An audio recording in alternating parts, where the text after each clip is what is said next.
This is Street Hockey 95 for Super Nintendo. So let me guess. They didn't know if it was going to be a fighting game or a hockey game, so they got Lil Jon and asked him, and he said, "What?"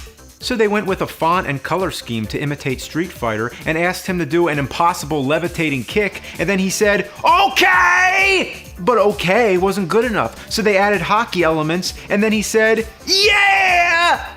This is like MTV regurgitated all over a Super Nintendo box. I don't get any of this. What's with the Barbie doll girl? That mask he's wearing? That mean dog on the cover? Just to prepare you. Warning, this game is badass. Woof, woof.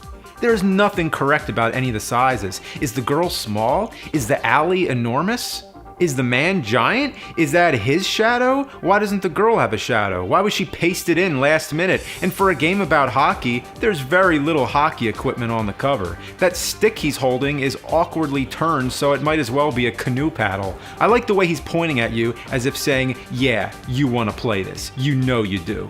You know you're going to be coming back for Street Hockey 96 and 97, which never happened. Although there were other street sports games like Jam It. Yeah, I'll tell you where you can jam it. The game used the multiplayer adapter, Hudson's Super Multitap. Just in case you'd ever want to play Street Hockey 95 with 4 people at a time, as soon as anybody sees that cover, they go, "Oh, okay, that's fine."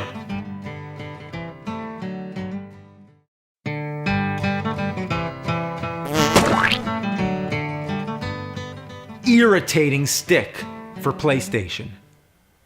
Irritating stick? Who puts the word irritating in the title of a video game? Does that make you want to play it? I don't even know what kind of game it is, but I don't care. I'd rather go out in the woods and play with an actual stick. Who buys a game called Stick when you can get sticks for free? But that bright, bold font tries to sell it the best it can, like this is going to be the most exciting thing you'll ever see. See it for the thrill of a lifetime, one night only, irritating stick! The comic-style zapping effect seems like it desperately wants to emphasize how irritating this stick is. As soon as you touch something with this stick, zap! It's so obnoxious it fills the entire background. There's no room for any other artwork. It's all about the electric force of this horrible stick. The original game was similar to Operation or the wire loop game where you need to avoid touching anything or else you get an electric zap.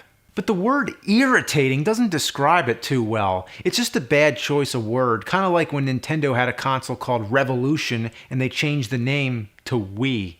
It's not even like a sword or a spear. Instead, a cheap plastic lightsaber, you know, the kind that light up, except this one hasn't even been lit. Yeah, the batteries are dead. Moving on to the hands, it looks like the crappy in-game graphics of the time. Did they know that on the cover to the game you're allowed to make the artwork more realistic? I guess it doesn't matter when you have a stick that's so irritating it emits lightning. It begs attention, and I've given it.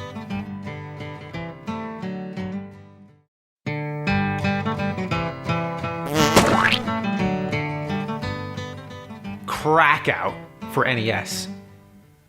This is what happens when you smoke too much crack. This is clearly nothing more than a bad drug trip, or it's just a bad ripoff of the game Fast Food, or it's just the Twizzler's mouth making every possible appearance it could in the 80s. Your eyes have no room to rest on this cover. The way it's tilted, I can't look at it without going like this. It gives you a dizzying effect. It feels like you're flying into its world, rushing into the simple one-point perspective as the objects on the receding planes come whizzing towards you. Eyeballs, teeth, skulls, gloppy drops of mustache bubbles, neon cannonballs bouncing off the walls. This cover screams, "What the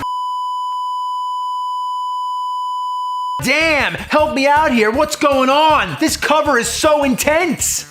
On the cartridge, they had to cut off the skull, just to give us a little break. Yet the alternate placement of the Nintendo seal of quality allows us to see the green guy popping up from the hole in the floor. He looks so frightened. See? Even he couldn't take it.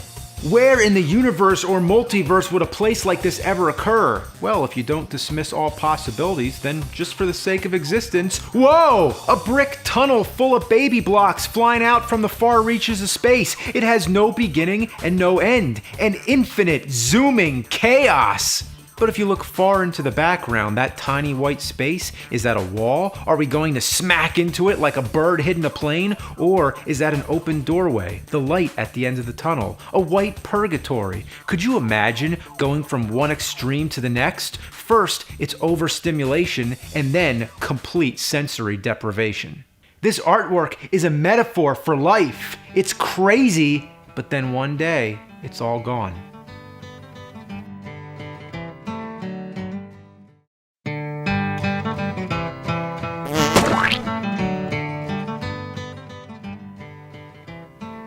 Cock-In for Commodore 64. The game is called Cock-In. Even though it involves chickens and has an alternate title, Chicken Chase, some whack job decided to call it Cock-In. And instead of chickens on the cover, people wearing chicken hats, dressed like rag dolls with lifeless dummy faces. The dude's holding a shark on a string that bites her elbow while she hands him a Really, what else is it supposed to be? An egg? Then why is it flesh-colored? The cover is extremely rare, no high quality image of it exists, so at first I thought he had a on his chest, until I realized the second is just the negative space between her fingers. The color blends in with his chest. How hard was it to make an egg white? And it's not perfectly oval either. It's a You know that expression, I'd give my left That's what's happening.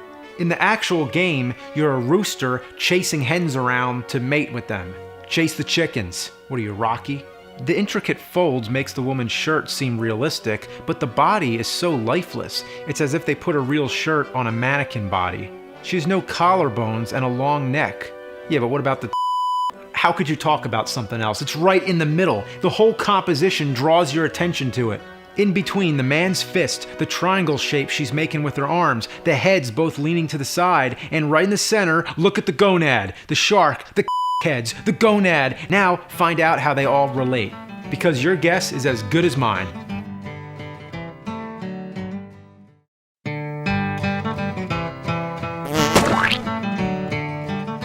Treasure Master for NES.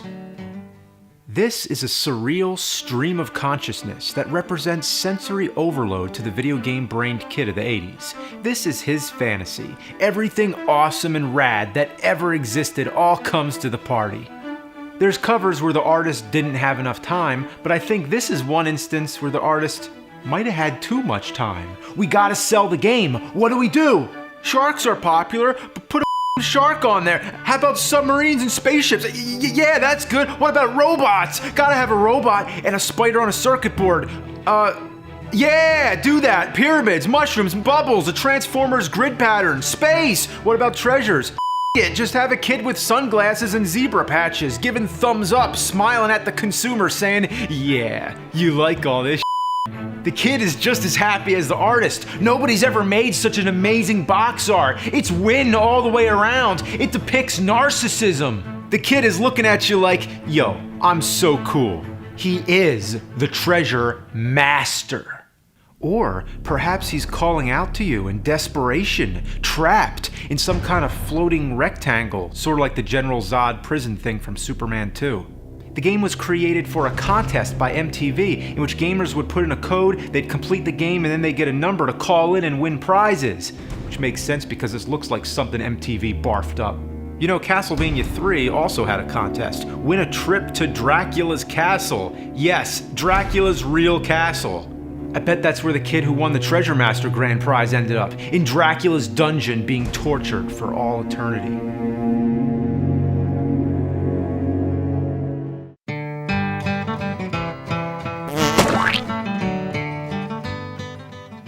Carnage Rally for Game Boy Advance. Good God. There are no two elements in this picture that belong together. It's a mishmash. The computer-generated title, the blurred image of a car, a blue-haired screaming maniac photoshopped in front of it. I don't even know where to start. What is carnage? Why is the letter R singled out? The N could have just as well sprouted the flags. Why is the car so blurred that you can hardly tell what it is? Why is the man so sloppily cut out? And why is he leaning at such an awkward angle? Perhaps the car is ramming into the side of his head. What was the purpose of dyeing his hair, or excuse me, photoshopping his hair blue? Is this some sophomoric acting or what? I've heard the game itself is actually pretty good, but who'd want to play it based on the cover? If it's a game about racing, show us the car, not some goofy guy who just made the most epic photobomb in history. Let's say I did buy the game based on the cover. I'd be disappointed if he wasn't the main star. I don't want to race cars. I want to be the blue hair guy who runs around the track and goes, "Arr!" Maybe he's a former racer, but he never achieved success, so he's now depressed and losing his mind. So he dyes his hair blue, he shows up at the raceway, and starts making a total mockery of the profession. Maybe that's what he does every day. They're used to him. Yep, that's him again, clowning around. Just carry on with the race. Don't draw attention. That's what he wants. Just ignore him.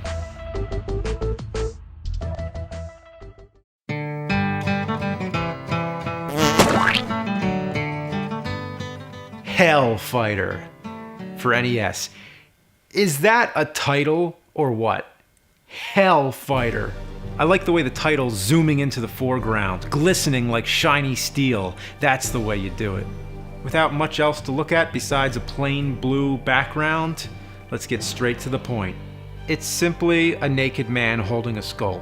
Has this guy been doing some bodybuilding or what? He's so buff that his muscles take on alien features. Look how pointy his knee is. And his hand completely disappears into the light aura of the skull. The skull is not very pronounced. The glow needs more transparency so you can make it out. Why is he holding a skull anyway? He's staring at it like, yeah, I like death. The crotch is bulging out from the tiny underwear, which is conveniently covered by the text oval. Somebody clearly looked at it and said, we can't show that, cover it up. Which makes me wonder, has anyone seen the original art? Even the Japanese version blocked out the crotch. The whole world was saying, hey man, put on some damn pants. The sword looks like it's sticking in his ass. He has no belt, nothing to strap the sword onto, unless you buy that it's hanging on the back of his thong. It's in his. You heard a sword in the stone? This is sword in the. He green rocks. What do you expect? The guy's so macho, all he eats is stones and minerals. He them out, and the dragon's licking at him like yum yum. Ugh, God. Hellfighter. Looks like hell to me.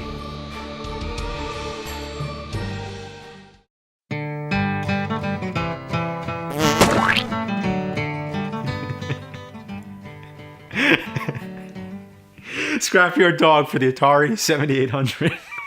What's with the nose? What's with the nose? Who cares about the dog? Look at the nose.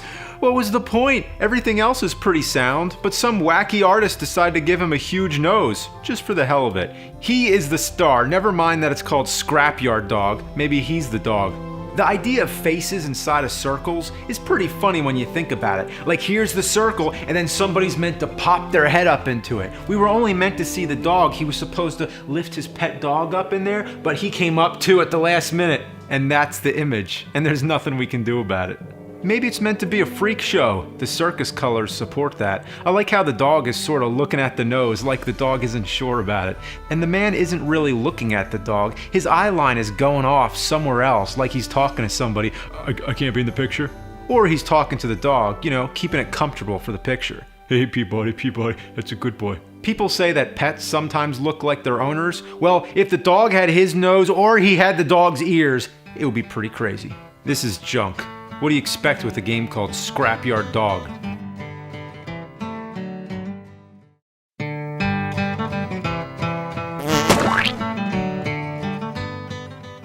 Rollerblade Racer for NES. Rollerblades, radical, radiant, blazing colors. That's the 80s. That's what it was all about. All those who lived it, trust us, we can tell you. That chalk pattern background, that's what the world actually looked like back then. You'd be rollerblading with your flat top hair and your rat tail in the back, listening to Michael Jackson on your Walkman, slapping high fives with Voltron. You'd be eating your Mr. T cereal and Pee Wee Herman would come by and play Pac-Man with us. It happened all the time. It was so crazy, there wasn't even such a thing as temperature. No, the man's wearing a sleeveless shirt while the girl is bundled up like it's the middle of winter. Don't judge a cartridge by its box. Check this out. The cartridge has no background. I suppose the box was finished last. All it is a solid hot pink.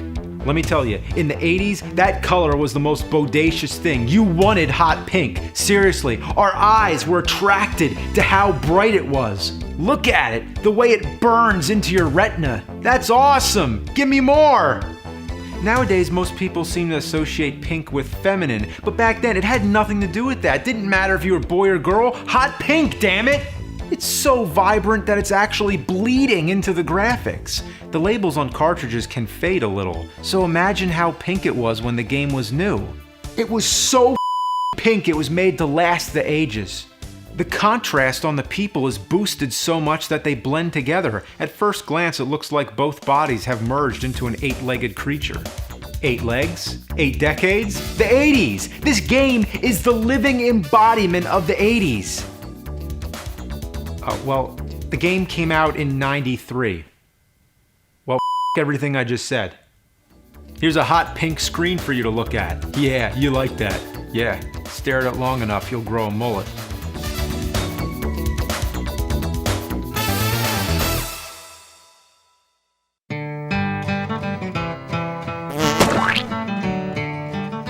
Killer Kong, the ZX Spectrum.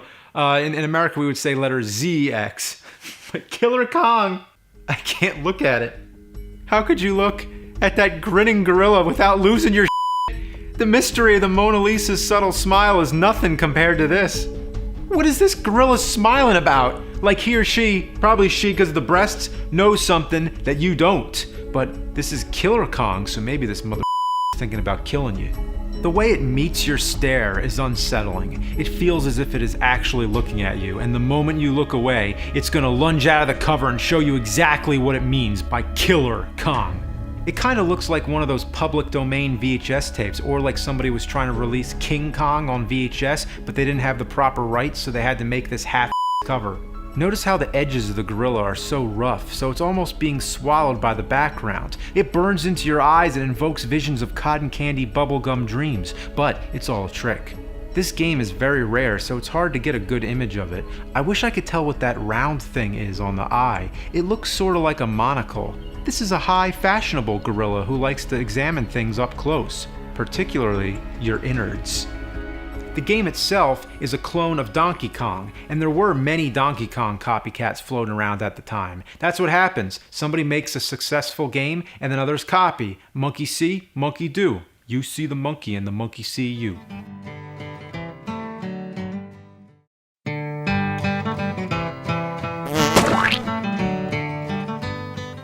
Hammer and Harry for NES. A symbol of testosterone. This guy is Mr. Macho right here. This is the manliest man ever. My is so hard! What's with the Rambo headband and his eye that's off center? Weird. Look at him screaming out the side of his mouth like Sylvester Stallone. On the cartridge, it looks like he's trying to hump the text and logos, just as he's about to bash your face with the Donkey Kong sledgehammer. This guy is crazy. He's wrestling bears, drinking gasoline, riding a bull on a highway, playing baseball with his He just went mental and started a rampage through a construction area. All the workers are falling to their doom. Look at the poor guy still holding his jackhammer as he plummets from the top of the building. Notice that Harry's wearing the IREM logo on his belt buckle. Remember when Mario wore a Nintendo shirt? No, I don't think that ever happened, at least not on a cover. You know, this game was originally an arcade game in Japan, and it was ported to the Famicom first. Why didn't they just use the artwork from the Famicom version? Nah, it's gotta be American and macho. I like how the title has a white box behind it, as if it wouldn't have stood out enough in front of the blue sky. It looks like they forgot to put it there, and then at the last minute, right before it went to the printers, somebody looked at it and went, oh, we gotta put the title on there. Quick, take it from the instruction manual or something. Hurry, cut it out, slap it on there. Hammer and Harry, a guy you don't want to with.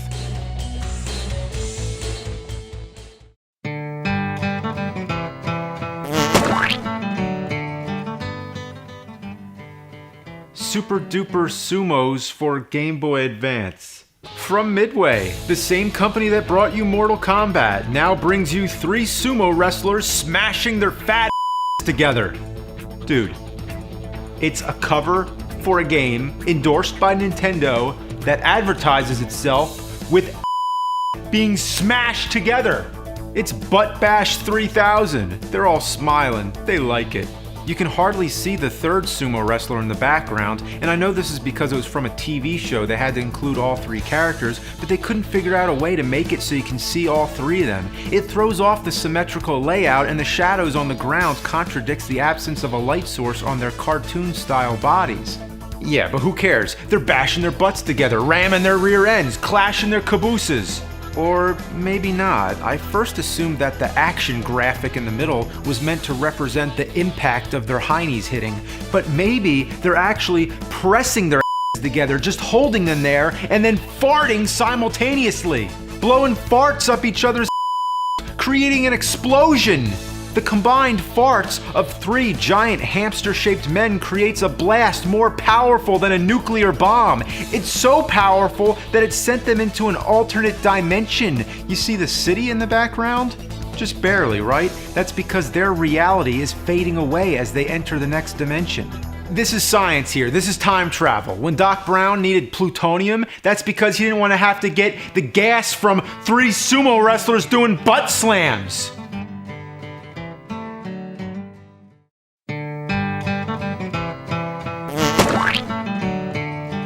Ultimate Stuntman for NES. Somebody clearly wanted to create the most masculine cover ever. Guns, sports cars, throw it all in. The meat-headed message seems to be clear. Gun plus car equals awesome. This is no ordinary stuntman. This is the ultimate stuntman. Is this a guy who does stunt work, or does he go around shooting bad guys? It's a stuntman turned action hero. Notice the big bird, which is partly obscured by the words. It's holding a star as if to deliver it to the man, and something is randomly exploding behind him, just to break up the monotony. There wasn't enough going on. How about the car? Well, it's a car, which makes perfect sense when juxtaposed against a squid. What? A squid? What is it doing?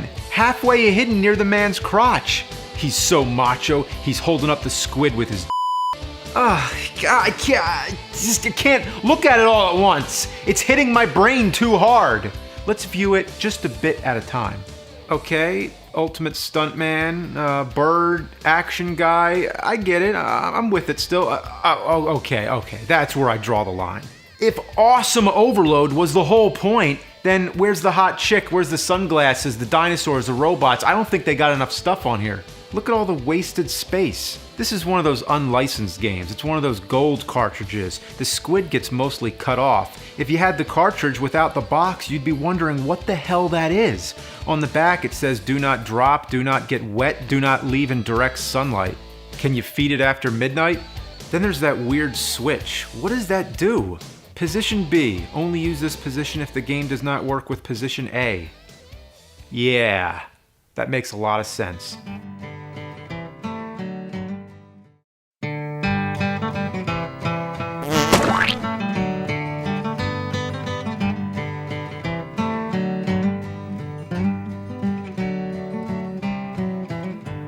X-Man for Atari 2600. Wow.